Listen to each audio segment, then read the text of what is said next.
Je suis Keita Fatou Louise, directrice commerciale d'une entreprise de la place. Alors, bonsoir Madame Keita. Récemment, vous avez fait un post sur l'une des plateformes de Facebook où vous avez dénoncé une discrimination raciale. Pouvez-vous nous donner certains détails et qu'est-ce qui s'est passé réellement? Alors, tout commence le samedi. Donc, je reçois une vidéo de ma soeur qui me parle d'un restaurant dont elle a vu une vidéo d'une blogueuse culinaire.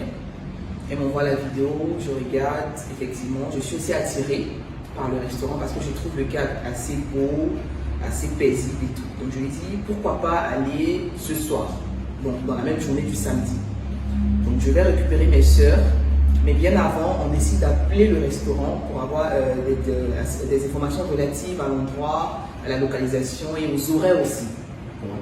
Donc là, on a au téléphone une dame qui n'est pas vraiment courtoise avec nous, mais qui arrive quand même à nous donner les informations relatives à l'établissement, dont la localisation exacte et l'heure d'ouverture. Donc on prend la voiture et on se rend à l'établissement à 17h. Donc quand nous arrivons, nous constatons visiblement la présence de deux jeunes dames au portail qui étaient en train de discuter avec le gardien.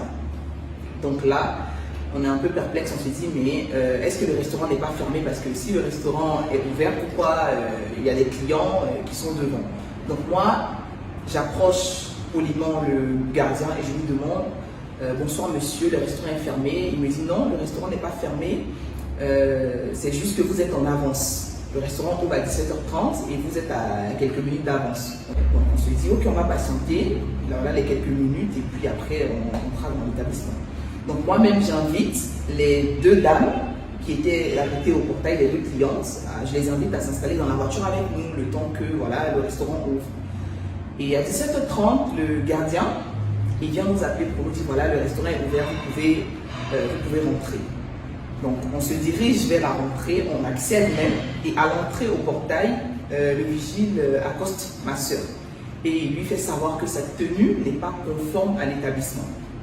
Donc on était un peu perplexe, on était un peu choqués de se dire que voilà, comment ça, sa tenue n'est pas conforme à l'établissement. On était quand même habillés assez décemment, on était tout en robe, y compris ma seule soeur qui était en jean. Moi et ma soeur, on était tout en robe décente, donc je ne comprenais pas pourquoi elle, sa tenue posait problème.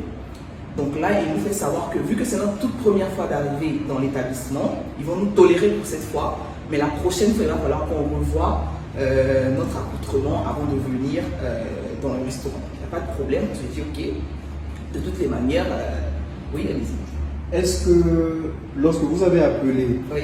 Le restaurant, il vous avait donné un dress code? Est-ce que vous n'avez pas reçu l'information du dress code du restaurant?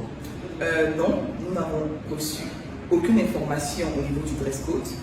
Et je me dis que nous avons appelé aussi pour avoir des informations. Donc si l'établissement normalement a un dress code, à l'établissement d'informer la clientèle que ici nous avons un dress code, nous avons une manière de s'habiller. Mais nous n'avons pas reçu cette information-là. L'information que nous avons reçue était relative à la localisation et à l'heure d'ouverture. C'est que cette information-là que nous avons reçue. Donc c'est lorsque vous êtes arrivé sur les lieux, on vous a parlé de dress code. Oui. D'accord, vous pouvez poursuivre. Voilà.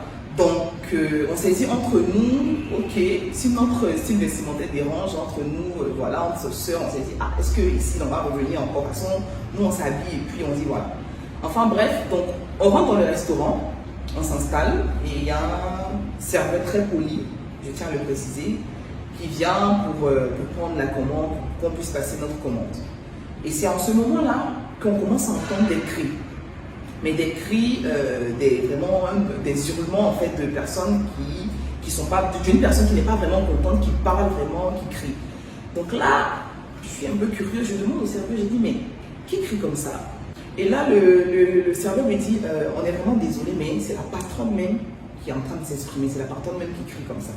Donc moi, étant curieux, je veux savoir mais qui a pu bien mettre en colère la patronne pour qu'elle puisse se mettre à crier comme ça, sachant que c'est l'heure d'ouverture, il peut avoir des clients dans son établissement, il ne faudrait pas qu'elle dérange la quiétude quand même de ses clients. Et je prête plus attention à ce qu'elle dit, et là, je constate que c'est nous la cause en fait de ces cris, parce que je l'entends dire, je répète dans ces mots, faites-les sortir. Sinon, je ferme le restaurant. Quelles sont ces manières de s'habiller pour venir dans mon restaurant? Faites-les sortir vite. Donc, elle a tellement parlé fort, elle a tellement crié en parlant, visiblement, elle n'a même pas, je pense qu'elle a chargé quelqu'un pour venir nous dire, mais cette personne-là n'était même pas obligée de venir nous dire parce que de sa position, on a tous entendu. Le client, la clientèle, y compris le serveur, on a tous entendu et on s'est tous regardé. Mais attends, la dame, elle est en train de parler de nous là parce que c'est nous les clients. Donc elle nous demande à ce qu'on parte, donc on n'est pas les bienvenus ici. Donc nous, on est en train de se concerter, on se dit, mais attends, après ce qu'on vient d'entendre là, est-ce qu'on reste toujours ou est-ce qu'on part? Donc pendant qu'on se concerte et tout, à prendre une décision de si on part ou si on reste, la dame, elle sort de sa pièce. Elle sort de sa pièce et elle vient, elle me dit, je suis désolée, le restaurant est fermé. Ok, il n'y a pas de problème, le restaurant est fermé. Ok, donc pendant que nous sommes en train de prendre nos affaires, téléphone et tout, on est en chemin pour sortir. Elle nous dit, je suis vraiment désolée, voilà, on vient de m'appeler, le restaurant a été privatisé, donc voilà, je suis vraiment désolée. Donc tout au fond, je me suis dit, mais elle n'a pas à se contredire en fait. Le fait qu'elle nous dise que le restaurant est fermé ou que le restaurant a été privatisé, de toutes les manières, nous on part. Donc vous n'avez même pas à vous contredire en fait. Donc pendant que nous sommes en chemin, voilà, nous sommes en chemin vers la sortie, elle demande à ses serveurs de nous raccompagner pour ne pas qu'on emporte quelque chose. Donc là, on est tous choqués, on se dit, mais attends. Ne pas que vous emportez quelque chose. Quelque chose de son établissement. Donc là, on est un peu choqués, on se dit, mais attends. Donc là, moi, je réplique directement, je lui dis, mais madame, lorsque nous sommes rentrés dans votre établissement, nous ne nous sommes pas fait escorter par qui que ce soit, nous sommes rentrés librement. Donc, nous sommes en train de ressortir. Permettez-nous quand même de pouvoir sortir librement aussi sans être escortés par qui que ce soit. Et là, elle nous répond, je répète dans ces mots, je n'en ai rien à foutre, sortez. De toutes les manières, j'ai dit que ce genre de tenue était interdit dans mon établissement. Je l'ai dit sur ma page. Donc là, moi je réplique encore, je lui ai dit, mais madame, on est désolé, je suis désolée, mais vous n'allez pas refaire notre garde-robe. Déjà que vous nous dites que votre restaurant est fermé, nous sommes en train de partir, donc permettez-nous de sortir librement en fait. Et là, encore dans ses propres mots, je répète, je n'en ai rien à foutre, dégagez. De toutes les manières, j'ai dit que je ne veux pas de noir ici. Ce sont les propos utilisés. Ce sont les propos utilisés par la dame. Donc là, on est bouleversés, on est tous choqués, on est tous bouleversés déjà parce qu'elle vient de le dire. Donc là, tout ce qu'on a eu comme réponse à lui dire, en fait, on a dit, ah ok, donc c'est parce qu'on est noir en fait. Donc c'est ça le réel problème. Et là, on s'est dirigé vers la sortie. Et pendant qu'on sortait, on a remarqué la présence d'un couple de type caucasien qui venait à peine d'arriver. Et ces personnes-là, je pense que visiblement, nous ont vu en train de sortir parce qu'ils ont vu toute la clientèle du restaurant sortir, se sont demandé si le restaurant était fermé. Donc ils ont demandé au gardien si le restaurant était fermé et tout. Et tout chaleureusement, la dame, elle vient, elle les accueille normalement, elle les installe. C'est-à-dire qu'un traitement différent à la nôtre en fait. Donc là, on s'est dit qu'effectivement, c'est une question maintenant de race. Parce que déjà qu'elle a dit ouvertement qu'elle n'a pas besoin de noir ici, et des propos accompagnés d'un comportement comme ça, je me suis dit que effectivement, on a été victime de racisme. Donc là, on est sorti du restaurant, voilà, toute bouleversée, toute choquée. Et on a pris la voiture en chemin, on essayait quand même de comprendre, en fait, de revivre la scène et se dire que qu'est-ce qui n'a pas marché. Et à cet instant-là, qu'est-ce qui est réellement passé dans votre tête? Et ça nous a quand même bouleversé parce que dans la voiture, j'en ai même une soeur même qui en a pleuré. Ça nous a quand même bouleversé. Et puis après, on s'est dit qu'on allait essayer de passer à autre chose. On allait essayer de prendre l'action voilà, d'un second degré. On allait essayer peut-être d'en rire pour pouvoir mieux accepter ce qui s'est passé. Récemment, la propriétaire de l'espace a eu à accorder des interviews à certains médias de la place. Quel est votre commentaire vis-à-vis de sa sortie? Alors, mon commentaire vis-à-vis de ces différentes interviews, je tiens à dire déjà que l'interview qu'a accordée la dame à ces différentes chaînes de télé, ses propos sont beaucoup décousus. Je ne me reconnais pas aussi, et je ne reconnais pas aussi mon expérience personnellement dans les interviews qu'elle a accordées. Parce que déjà, elle a évoqué une dame qui a appelé, qui travaillait à la Grande-Bretagne. Moi, je ne travaille pas à la Grande-Bretagne. Elle a aussi évoqué une personne qui a eu à commander voilà, des boissons et autres. Moi, quand nous sommes arrivés, on n'a même pas eu l'occasion de pouvoir commander, qu'elle a demandé à ses serveurs de nous expulser de son établissement. Donc, elle a aussi évoqué le fait que la personne l'a menacée voilà, de faire un retour sur les réseaux sociaux. En aucun cas, moi, je ne l'ai menacé de faire un retour déjà. Et il faut aussi préciser que ça m'a pris au moins près d'une semaine avant de faire un retour. Donc, je n'avais vraiment pas l'intention de faire un retour sur Facebook concernant le mauvais traitement que j'ai reçu dans l'établissement de la dame. Mais c'est lorsque j'ai plutôt vu les mauvais retours d'expérience, c'est ce qui m'a permis, en fait, m'a motivé de pouvoir aussi parler de mon expérience. Parce que je me suis dit que le problème ne venait pas de notre niveau.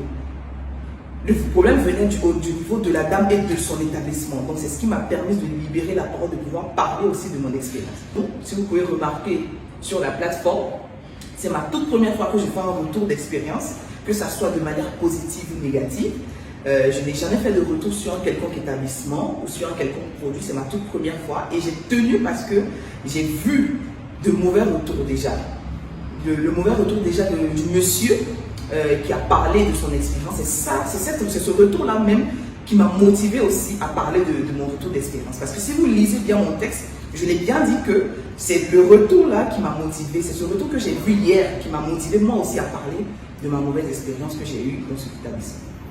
Mon mot de fin, je pense que déjà, après tout ce qui s'est passé, après tout ce qui a été dit sur la toile et tout, je pense que moi je suis ivoirienne et en tant qu'Ivoirienne, je me dis que ce genre d'attitude, ce genre de comportement, vraiment, nous les Ivoiriens, principalement, nous ne connaissons pas ça.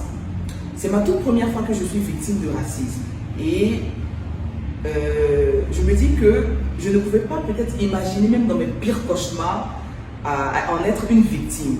Et même si j'en devrais être peut-être une victime, je ne pensais pas que ça allait être ici, en Côte d'Ivoire.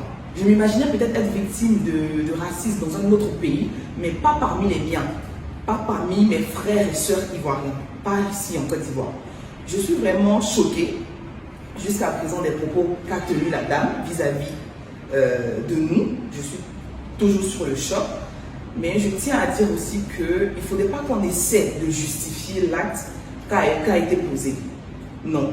Parce que je vois des commentaires du type que non, la dame emploie des personnes noires, elle ne peut pas être raciste, la dame accepte des personnes noires dans son établissement, elle ne peut pas être raciste.